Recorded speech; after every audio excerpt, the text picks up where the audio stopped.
দক্ষিণ কোরিয়ার ইয়নচনে নদীর উপর গড়ে তোলা হলো অস্থায়ী পন্টন সেতু। আকাশে হেলিকপ্টার, নদীতে নৌযান সমন্বিত এই অভিযানে অংশ নেয় যুক্তরাষ্ট্র ও দক্ষিণ কোরিয়ার শত শত সেনা।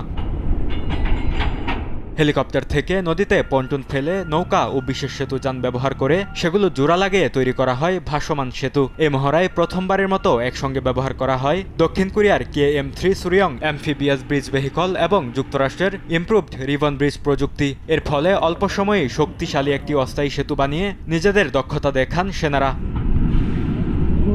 সেতুটি ব্যবহার করে নদী পার হয় যুক্তরাষ্ট্রের সাজোয়া যান, দক্ষিণ কোরিয়ার K-200 সাজোয়া যান, মার্টার ক্যারিয়ার এবং K-1A2 ট্যাঙ্ক।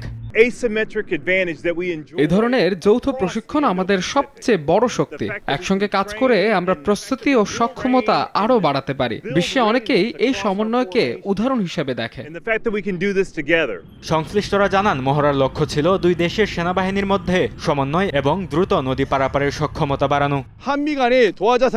এই অনুশীলনের মাধ্যমে দুই দেশের সেতু প্রযুক্তি একসঙ্গে ব্যবহার করা সম্ভব হয়েছে। ভবিষ্যতে যৌথ নদী পারাপার অভিযানের সক্ষমতা আরও বাড়ানো হবে।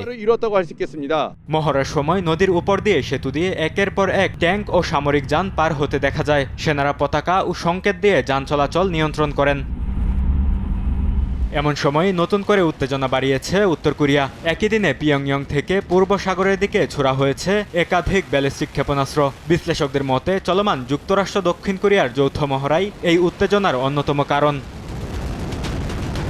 বরকতুল্লাহ, সময় সংবাদ।